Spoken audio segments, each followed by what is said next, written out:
लोग थे उन्हीं का ही आज नाम होता है। आज अगर हम सब इस दिन को मना रहे हैं सरदार वल्लभ भाई पटेल जी के दिन को, क्योंकि उन्होंने भारत देश के लिए काम किया है और इसलिए आज हम सब उनको याद कर रहे हैं। और आज की बात करें तो आज जिस हायर सेकेंडरी स्कूल में जो कार्यक्रम हो रहा है, ये हायर सेकेंडरी स्कूल चौधरी चूनीलाल की देन है। जब सुचेतगढ़ के में पहला हायर सेकेंडरी स्कूल बनना था तो उन्होंने इस बॉर्डर को चुना ताकि बॉर्डर के रहने वाले लोगों को, बॉर्डर के रहने वाले बच्चों को अगर सुविधा मिले।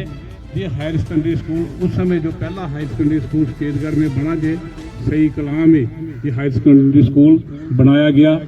और आज इस बॉर्डर पे जो हमारे बच्चे हैं इस स्कूल में अच्छी शिक्षा हासिल कर रहे हैं।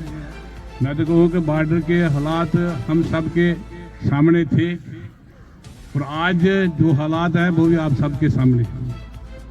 और इसलिए आज देश के प्रधानमंत्री नरेंद्र भाई मोदी के होते हुए बॉर्डर बिल्कुल शांत है, किसी किस्म की कोई परेशानी नहीं है।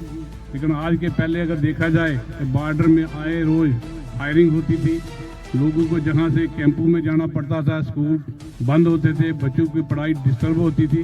लेकिन आज सब कुछ ठीक ठाक चल रहा है, ना लोगों को जहां अपने घर छोड़ने पड़ते हैं, ना बच्चों को पढ़ाई से डिस्टर्ब होना पड़ता है। इस तरह के आज के देश के हालात जो है, देश के प्रधानमंत्री नरेंद्र भाई मोदी के जहां आने के बाद पूरे बॉर्डर में शांत, क्योंकि पाकिस्तान को भी पता है कि आज देश का प्रधानमंत्री नरेंद्र भाई मोदी है। अगर कोई उसको हिमाकत करेगा तो उसका जवाब उसको दिया जाएगा। इसलिए हम सब भी आने वाले समय में जो देश के प्रधानमंत्री ने हमारे 2047 का जो टारगेट दिया है कि भारत देश विकसित बने, विशाल और महान बने, उसके लिए देश के प्रधानमंत्री, उनकी सरकार, सारा देश उसमें काम कर रहा है और हम सब का भी योगदान उसमें रहे। इसके लिए हम भी काम करें ताकि जब 2047 में देश विकसित बने और उस समय हमें भी ये महसूस हो कि हम भी इसमें। जिन्होंने बड़े विस्तार से बताया कि कैसे सरदार वल्लभ भाई पटेल जी ने 562 रियासतों को जोड़ा और किन किन रियासतों में प्रॉब्लम आई, पूरे विस्तार से। श्रीमान जुगल किशोर शर्मा जी हमारे भारतीय जनता पार्टी के बहुत ही सीनियर लीडर, 2 बार एमएलए, प्रदेश अध्यक्ष रहे हैं, तीसरी बार मेंबर पार्लियामेंट हमारे बीच में आए। हमारे बीच में रिंकू चौधरी जी जो जिला अध्यक्ष हैं, जिनकी अध्यक्षता में आज ये कार्यक्रम हो रहा है। हमारे एमएलए जहां के प्रोफेसर गौरराम जी, वो भी दूसरी बार एमएलए बने हैं, डीडीसी भी आप लोगों ने बनाए। हमारे बीच में भारतीय जनता पार्टी के बहुत ही वरिष्ठ नेता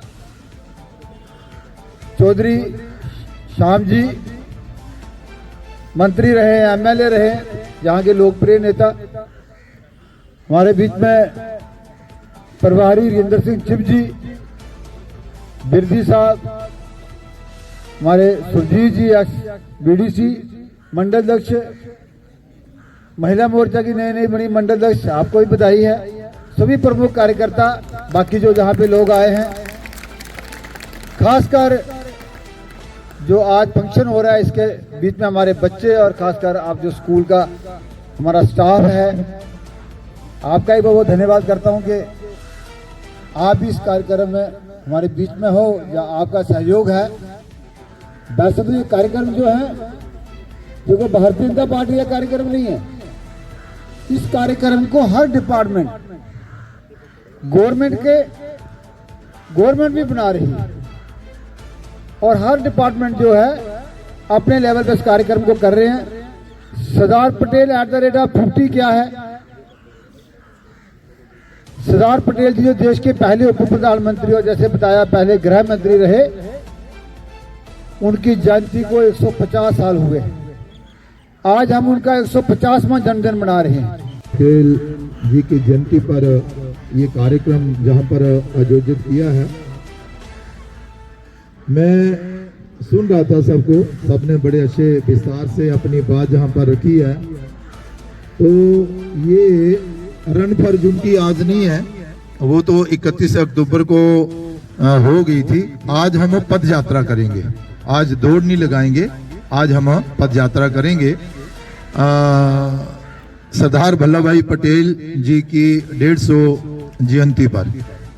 तो मैं इतना ही कहना चाहता हूं कि देखिए, देश के प्रधानमंत्री नरेंद्र भाई मोदी जी का जो विजन है, जो उनकी सोच है, जो उनकी दूरदृष्टि सोच है, उसको अगर मद्देनजर रखना हो तो आपको लगेगा कि बहुत ही अच्छी सोच देश के प्रधानमंत्री नरेंद्र भाई मोदी जी की है। जहां पर किसी ने पहले कहा कि सरदार वल्लभ भाई पटेल जी जो थे वो पहले गृह मंत्री और उप प्रधानमंत्री थे इस देश के, जब देश को आजादी मिली, लेकिन वो सम्मान उनको शायद नहीं मिल पाया जिस सम्मान के वो हकदार थे। लेकिन जब से देश के प्रधानमंत्री नरेंद्र भाई मोदी देश के प्रधानमंत्री बने तो उन्होंने वो सम्मान जो है वो सरदार वल्लभ भाई पटेल जी को दिया।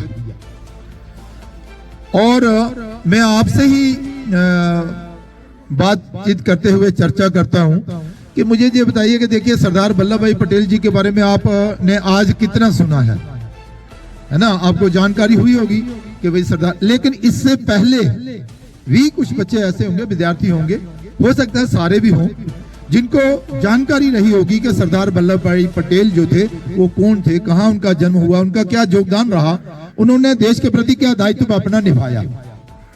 लेकिन जितनी जानकारी देश के प्रधानमंत्री नरेंद्र भाई मोदी जी देश के जब प्रधानमंत्री बने उसके बाद देश के हर नागरिक को हुई, शायद ही इससे पहले थी, क्योंकि उन्होंने उनको मान सम्मान तो दिया, साथ में 31 अक्टूबर का जो दिन था ना, वो भी उन्होंने धूमधाम से एक उत्सव के रूप में पूरे भारत वर्ष में मनाने का जो है वो संकल्प जो था वो लिया था। शायद इससे पहले ऐसा नहीं होता था। यहाँ पर ये प्रिंसिपल महोदय जो बोल रहे थे, रन फॉर यूनिटी की बात कर रहे थे, ये रन फॉर यूनिटी भी जो है ना, ये देश के प्रधानमंत्री जब नरेंद्र भाई मोदी बने उसके बाद ही ये कार्यक्रम जो था वो शुरू हुआ था। अन्यथा फॉर्मेलिटी के लिए हो सकता है कहीं कोई फूल चढ़ा देते हो, तो मुझे भी इतनी जानकारी नहीं है, अन्यथा फिर वहां पर कुछ और ही कार्यक्रम जो थे होते थे। लेकिन मैं आपको ये बताना चाहता हूं कि उनका बहुत बड़ा योगदान जो था ना वो देश की आजादी में जो था वो रहा था। अब इनको ये रन फॉर यूनिटी, ये स्टैच्यू ऑफ यूनिटी और यूनिटी के नाते सरदार वल्लभ भाई पटेल जी को जोड़ा जाता है। कारण ये है कि देश की एकता और अखंडता में सरदार वल्लभ भाई पटेल जी का बहुत बड़ा योगदान जो है वो रहा है।